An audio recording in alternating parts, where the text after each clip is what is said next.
everyone, welcome back to another episode of the CX News Recap. Let's get right into the November stories.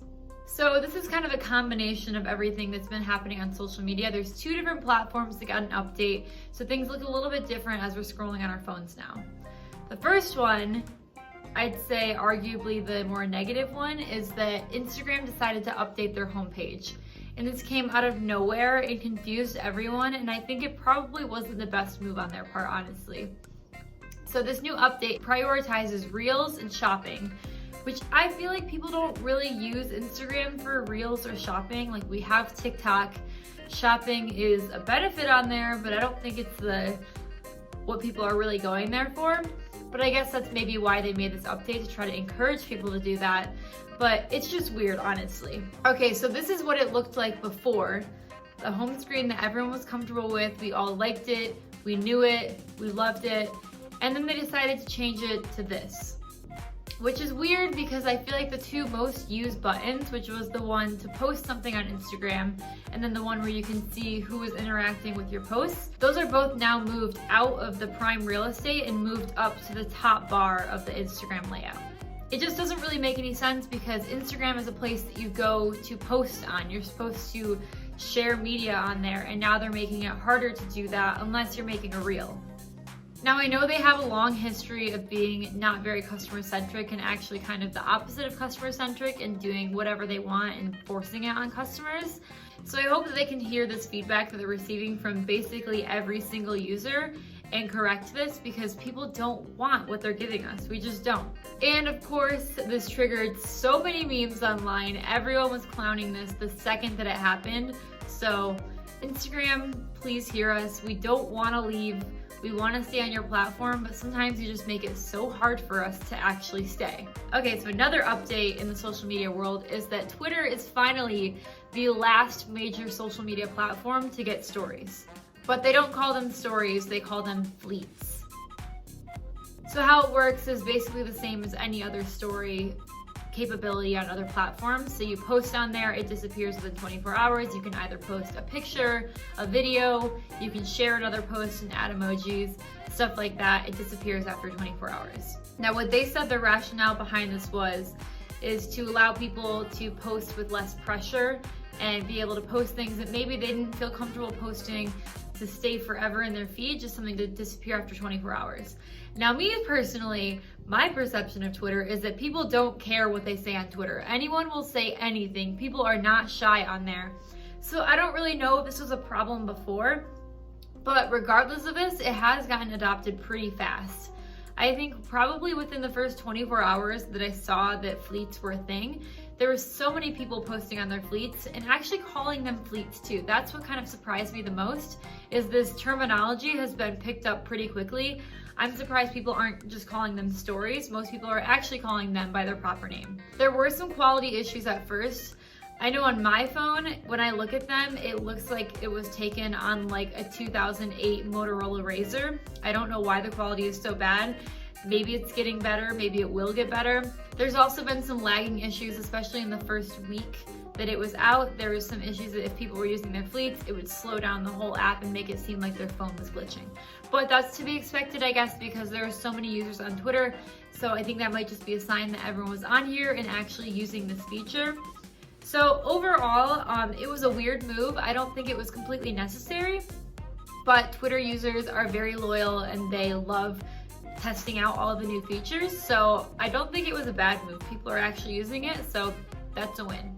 So we talked a few months ago about Amazon moving into healthcare wearables with their Halo, but now they're actually getting into healthcare proper with Amazon Pharmacy.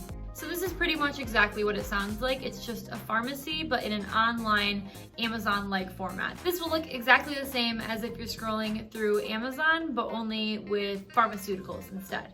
Now, before this, they did buy a company called PillPack, which is made for more long-term prescriptions that you have to get on a regular basis. And this still will be functioning as kind of a subsidiary of Amazon Pharmacy, but it will still be separate and distinct. Amazon Pharmacy is more for these kind of one-off prescriptions that won't be happening on a regular basis. This seems like it makes a lot of sense during Corona because cases are ramping up once again, and especially in healthcare, it's even more important to be able to access all of this from your own home. So especially people who are immunocompromised or elderly or just are cautious about the disease and don't feel like going out to places where they can potentially catch it. This is really nice that they can actually order their meds directly online and have them shipped right to their door. So Prime members will also get some added benefits here because of course Amazon had to make sure they could try to get some extra Prime members out of this. So Prime members get up to 80% off generic brands and up to 40% off of name brands. And what's cool here is that you have the option to use your insurance, but you can see if it actually would be in your best interest to not use insurance and take the discounts instead, because those discounts are only for people not using insurance. So basically you can toggle it on and off and see, okay, if I'm paying with insurance, it would be X amount of dollars. If I'm paying using the discounts, it would be X amount of dollars. And you can obviously just choose whichever one is cheaper.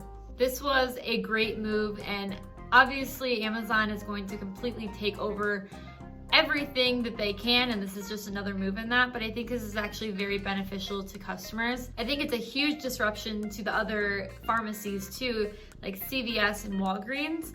They're going to be forced to step up their game and come up with something similar soon, but this is only to the benefit of all the customers who will get an easier, better, and safer experience in buying their prescription medications. There are a lot of things going on with McDonald's right now, and they seem like they're all steps in a positive direction. So the biggest thing that's happening right now is that they are finally jumping on the plant-based meat trend. So they've decided that they're going to launch their McPlant, which is a plant-based burger, just like a lot of the other restaurants are doing. McDonald's finally decided it's time for them to do this. But later down the road, they're also going to be launching plant-based chicken and plant-based breakfast sandwiches.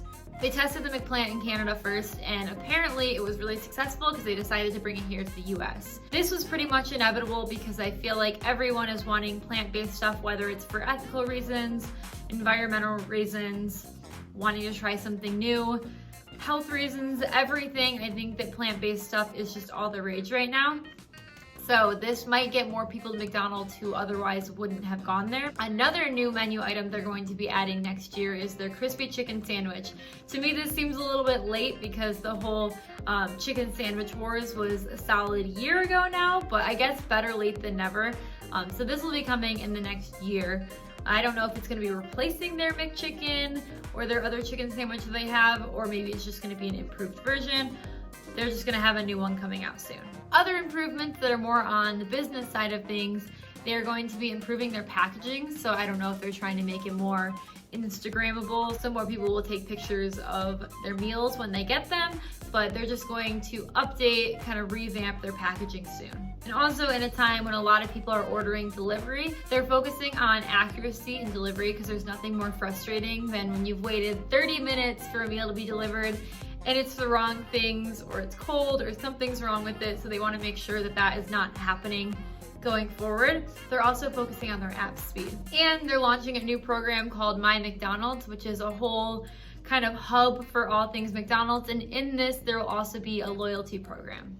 So they're doing lots of stuff, and it seems like at every step in that, they're prioritizing what the customers want, what the customers are asking for, whether this is happening in a timely manner or not.